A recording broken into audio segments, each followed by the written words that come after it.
Emily and I met during college, though not in a dramatic or extraordinary way. She was my best friend's girlfriend's roommate, which meant we ended up in the same circles often: group study sessions, casual hangouts, the occasional party.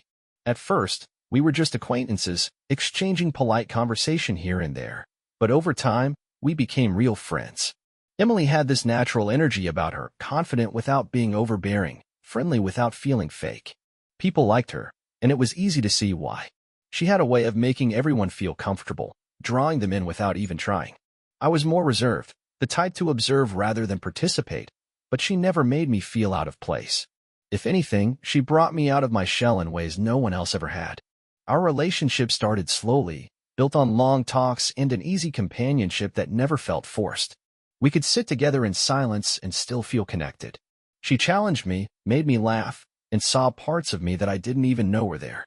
We weren't opposites exactly, but we balanced each other well. What started as a simple friendship turned into something more, and by the time we realized how much we meant to each other, it felt completely natural. Being with Emily wasn't some whirlwind romance. It was steady, secure, something I could trust. And for a long time, I believed that trust would never be broken. After college, Emily and I took the next steps together without hesitation. We both landed stable jobs. She went into marketing, and I found my place in finance. Our schedules were busy, our ambitions high, but we always made time for each other. Life was moving forward, and it felt good. We got married a few years later in a small but beautiful ceremony. Neither of us wanted anything extravagant, just close friends and family, a night filled with laughter, and the start of something that felt permanent. Our honeymoon was simple, too, a week in a quiet coastal town where we spent our days walking along the shore, talking about our future, dreaming about the life we would build together. And for a while, that life was exactly what I wanted. We bought a modest but comfortable home, decorated it together, and made it our own. We traveled when we could, tried new restaurants on the weekends, and hosted game nights with friends. We weren't a perfect couple, no one is, but we were happy. At least, I was. Emily thrived in social settings, making new friends through work and our neighborhood, while I was content with my smaller, more familiar circle. She was always on the go, always making plans, while I preferred quiet evenings at home. But despite our differences, I never felt like we were growing apart. If anything, I admired how effortlessly she moved through the world, how she could light up a room just by being in it. Looking back, I wonder if I should have seen the cracks forming, if I should have noticed the way things were shifting. But at the time, I had no reason to doubt us. I believed in our marriage. I believed in her. As the years passed, Emily and I settled into a rhythm. Our careers kept us busy, but we made time for weekend getaways, dinner dates, and lazy Sunday mornings. Life felt stable, predictable in a comforting way. I never doubted that we were solid, that what we had was built to last. Emily was always the more social one, but I never minded. She had a wide circle of friends, some from work, some from our neighborhood, and some she'd met through various hobbies. She loved being surrounded by people, feeding off the energy of a lively conversation. I was different. I preferred quiet nights at home, a book in hand, or a good movie, but that never seemed to be a problem. If anything, it felt like part of what made us work, our balance.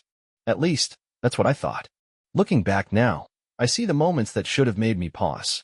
The nights she stayed out later than usual, saying she lost track of time. The time she'd glance at her phone and smile at a message, only to quickly put it away when I entered the room.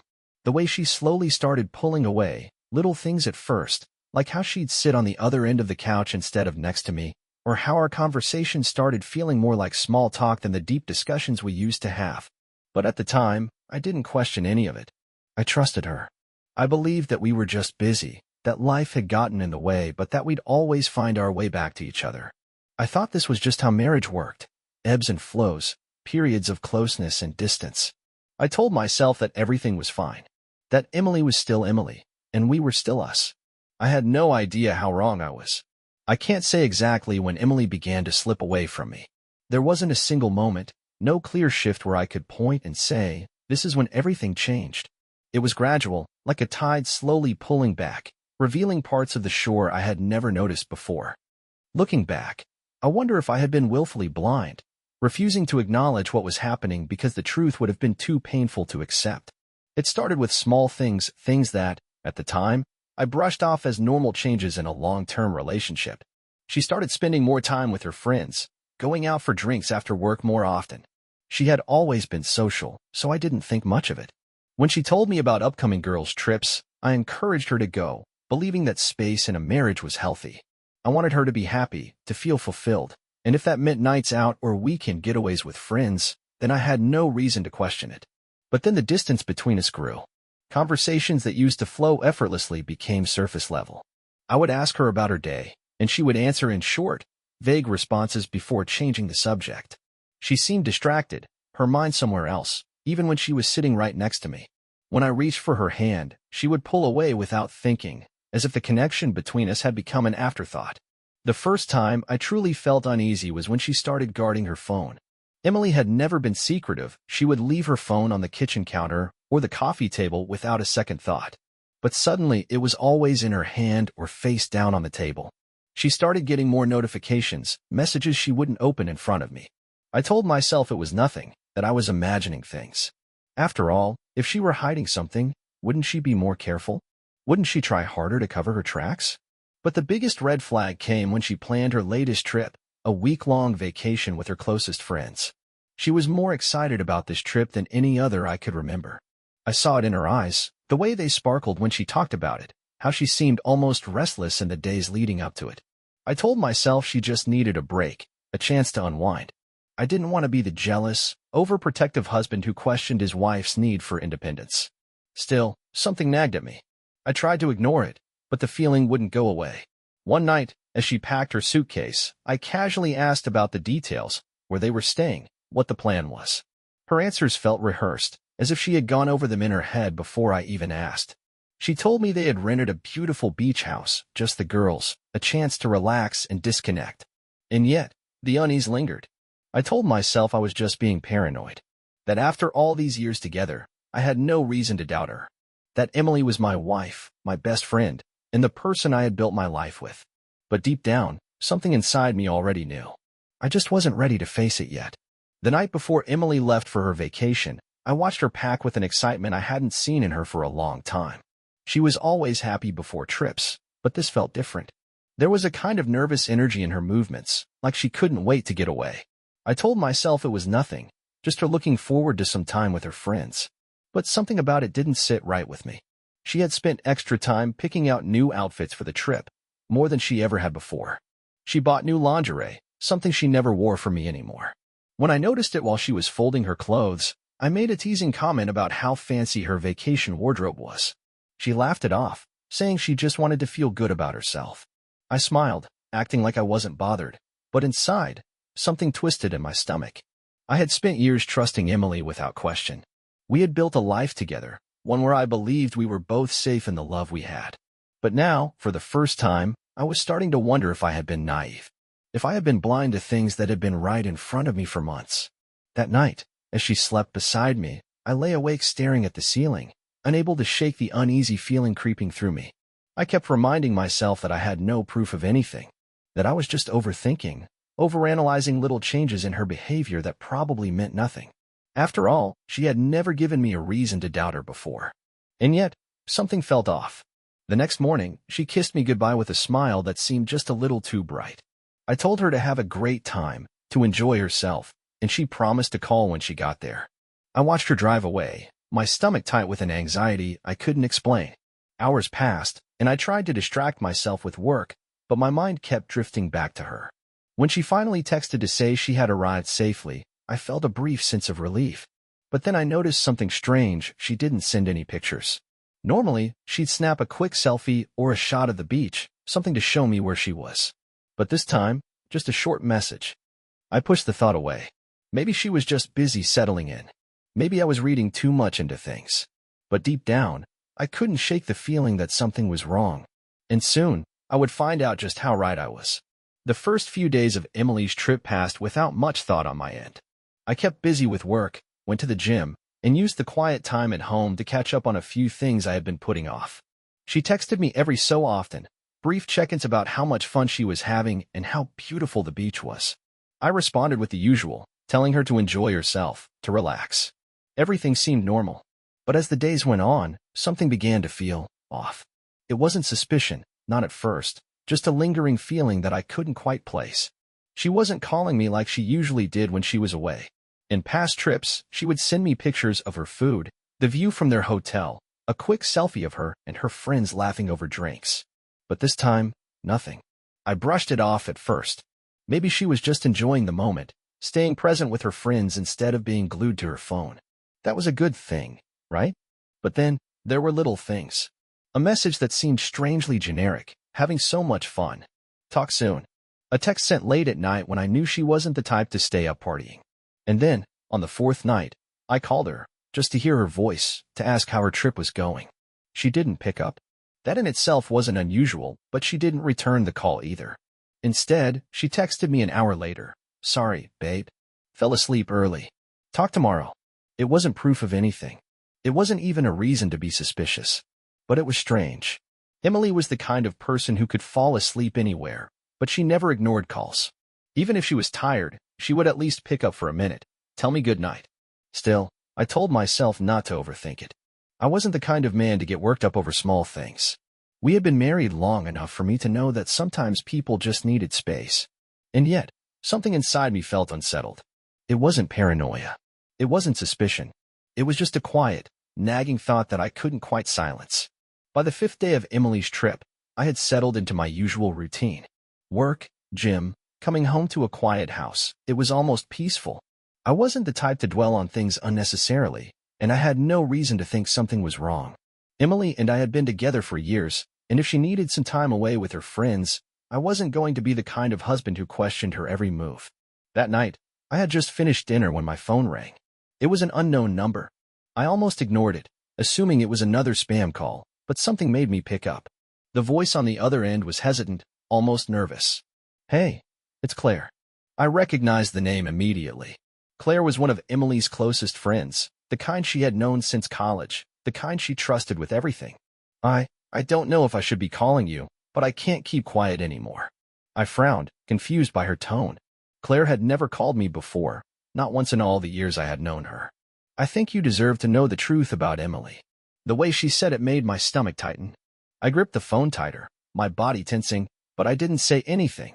I just let her speak. She's not just on vacation with the girls, Claire continued. She's here with someone else. A man. I don't know if it's my place to tell you this, but I can't sit back and watch her do this to you. Her words hit me like a wrecking ball. I stood there, frozen, as if my mind was trying to reject what I was hearing. Are you sure? I asked, my voice low, controlled. I wouldn't be calling if I wasn't, Claire said. I've seen them together, holding hands, sneaking off alone. I didn't say anything at first because I thought maybe I was overthinking it. But there's no denying it anymore. She's been lying to you, and she's been lying to all of us. I closed my eyes, taking a slow breath, trying to process what she was saying. Who is he? I don't know his name, but she's been with him the whole time. For a few seconds, I didn't speak.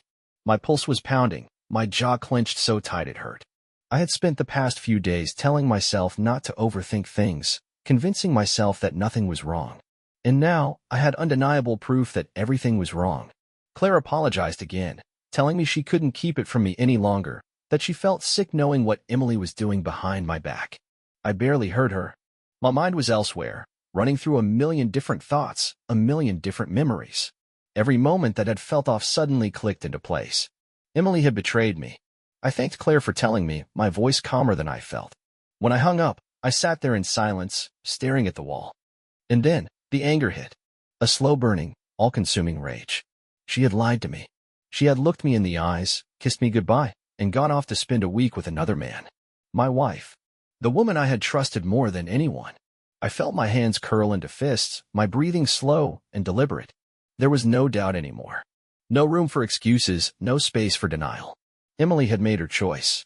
Now, it was my turn. The rage hit me like a tidal wave, raw and unfiltered. I had always been the calm one, the level-headed one. But in that moment, I could feel something in me snap. My wife, the woman I had trusted with everything, had been lying to my face for God knows how long. And now, while I sat in the home we built together, she was off in some beachside rental with another man. I wanted to hit something. I wanted to scream. But instead, I stood there, fist clenched, my entire body rigid with fury. How long had she been planning this? Had she been laughing at me every time I kissed her goodbye? Every time she told me she loved me? I paced the room, my mind racing. Claire had given me the truth, but it wasn't enough. I needed to see it. I needed the proof right in front of me. I sat down at my computer and opened Emily's social media. She had barely posted anything, just a couple of generic beach pictures with her friends. But Claire had said she was with him the whole time. That meant she was being careful, covering her tracks. I moved to our phone records next. We shared a phone plan, and while I had never bothered to check before, now I was looking at every incoming and outgoing call. There it was, a number that repeated over and over in the past few months. Late at night, during her so-called girls' nights. And now, from her vacation. I copied the number, pasted it into a search, and felt my stomach tighten when the name appeared. It was a co-worker of hers. Someone she had mentioned in passing, always so casually. That was the moment when any hope of this being a misunderstanding evaporated. Emily wasn't just cheating on me. She had built something with this man. She had spent months lying, sneaking around, weaving an entire second life behind my back. I exhaled slowly, trying to keep my head clear. This wasn't just about betrayal anymore. This was about what came next. I wasn't going to wait for her to come home and lie to my face again. She had already made her choice. Now it was time for me to make mine. I grabbed my keys and drove to the nearest hardware store. A new lock set, a set of heavy-duty trash bags. I paid in cash. No paper trail. When I got home, I moved quickly. Her clothes, her shoes, all of her things, I packed them into bags, piling them by the front door. I didn't care about neatness. I didn't care about carefulness. She had treated our marriage like it was disposable, so why should I give her things any more respect than she had given me? Then, I changed the locks. It was a simple act, but it felt final. By the time I was done, I stood in the living room, looking at the neat pile of her belongings by the door. My breathing was steady now. The anger was still there, simmering beneath the surface, but it wasn't directionless anymore. It had purpose. Emily thought she was coming back to our home. She thought she would walk through that door, kiss me on the cheek, and pretend nothing had happened. But when she arrived, she wouldn't be able to get inside. Because as far as I was concerned, she no longer had a home here. I didn't sleep that night. I didn't even try. I sat in the dark living room, staring at the bags of Emily's belongings piled by the front door. Every so often, I'd glance at the new locks, testing the key in my pocket as if I needed reassurance that she was truly locked out. This wasn't some impulsive decision, not a dramatic gesture fueled by temporary rage. It was a statement, a finality. Emily had chosen to betray me. Now, I was choosing to erase her from my life. By the time the sun came up, I was exhausted, but my mind was sharper than it had ever been. I called a lawyer first thing in the morning, made an appointment for later in the week. Then I sent a text to Emily, short, clear, and with no emotion behind it. Let me know when you land. Nothing else. No indication that I knew. No warning of what was waiting for her. Let her think everything was fine. Let her walk off that plane believing she had fooled me, that she could slip back into her life like nothing had changed. Hours passed. Then, in the evening, my phone buzzed. Emily, just landed. Can't wait to see you. I missed you so much. I stared at the message for a long time. Lies. Every word of it. She had spent the week wrapped up in another man's arms, and now she had the audacity to pretend she missed me? I didn't reply.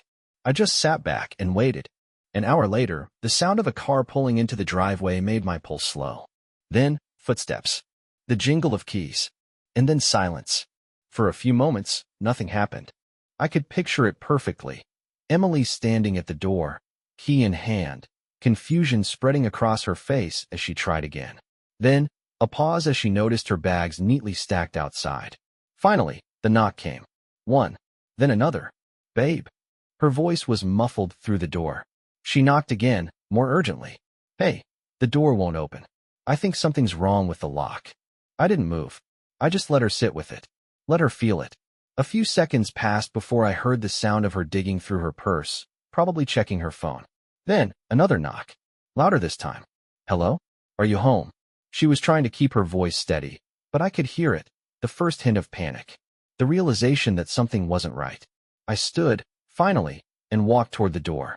When I pulled it open, I saw exactly what I expected. Emily, standing there, suitcase in one hand, phone in the other, eyes wide with uncertainty. And then, just beyond her, sitting in the passenger seat of her friend's car, was Claire. Claire, who had told me everything. Emily's gaze darted between me and the bags at her feet. I saw the moment it clicked. What is this? She asked, her voice suddenly small. I met her eyes, my expression cold and unreadable. This, I said, is me giving you exactly what you deserve. Emily's face went pale as she stared at the bags in front of her. For the first time in our marriage, she had nothing to say. No quick excuse. No charming smile to smooth things over. Just silence. I stood in the doorway, arms crossed, waiting. I wanted her to feel this. The weight of what she had done. The reality of what was happening. I don't understand, she finally said, her voice barely above a whisper. I let out a short, humorless laugh. You don't understand? I repeated. Then let me make it clear for you, Emily. You don't live here anymore. This isn't your home. Her eyes widened. Wait, what? What are you talking about? I stepped aside just enough for her to see the new lock on the door. I watched as she processed it, her breathing quickening. No, she said, shaking her head like she could somehow will this into not being real. No, you're overreacting. I don't know what you think happened, but I can explain. Explain? I repeated, my voice sharp. You mean lie? Like you've been doing for months. Emily's mouth opened, then closed. She knew. She knew there was no way out of this, but still, she tried. It's not what you think, she said, desperation creeping into her voice. I just needed time away, that's all. Stop. My voice was calm, but the anger underneath it was razor sharp. I know everything, Emily. I know about him. I know this trip wasn't just with your friends. Claire told me the truth. At the mention of Claire's name, Emily's head snapped toward the car, where her so-called friend sat, looking anywhere but at her. You? Emily's voice shook. You told him. Claire didn't answer, but she didn't need to. Emily's expression twisted, shock, then betrayal, then something that almost looked like guilt.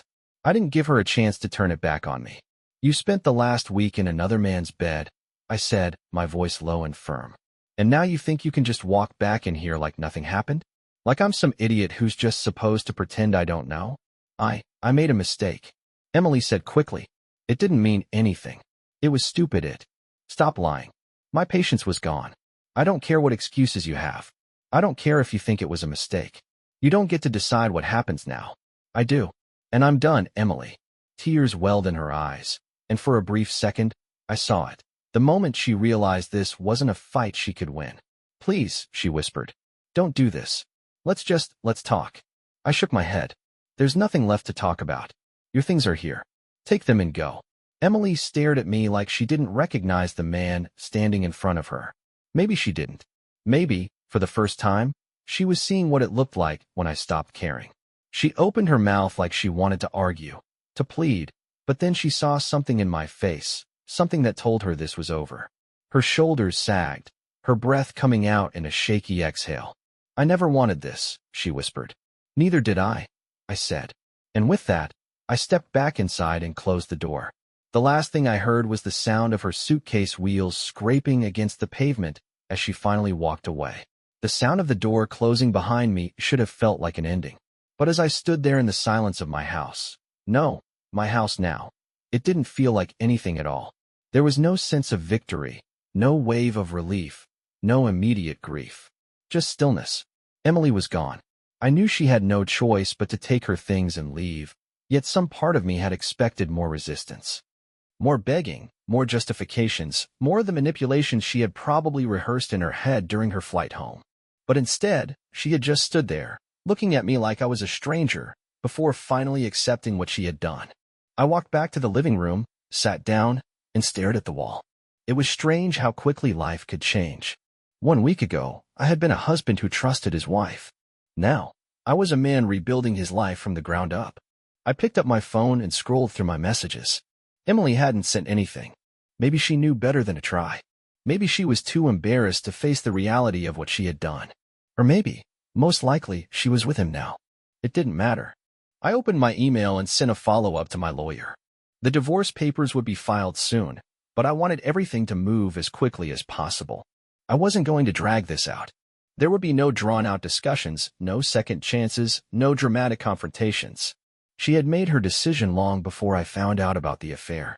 Now, I was making mine. After sending the email, I stood and walked to the bedroom. Our bedroom. No, my bedroom now. The thought was still foreign to me. For years, I had shared this space with Emily, built a life with her, trusted her without hesitation. Now, all I could see were the traces of her that still lingered, the scent of her perfume clinging to the pillows, the clothes she had left behind in her rush to leave, the small, meaningless objects that suddenly felt like intrusions. I stripped the bed, stuffing the sheets into a trash bag. The scent of her was suffocating, and I wanted it gone. Every last piece of her. I dragged the bag outside and tossed it into the bin, watching as it landed with a dull thud. There. One less thing tying me to her. I went back inside, the house feeling bigger and emptier than before. I knew the hardest part wasn't over. The anger might fade, but the betrayal would always be there, lurking beneath the surface. There would be days where I would question everything, where I would relive the moment I realized the woman I loved had been lying to me. But I also knew something else. Every day moving forward was a step away from her, from the lies, from the person I had become in our marriage. I had lost my wife, but maybe, in the process, I was finding myself again. That night, for the first time in a long time, I slept without tossing and turning, without doubting, without wondering if the person beside me was hiding something. And when I woke up the next morning, I felt something new. Not happiness, not yet, but freedom. And that was enough.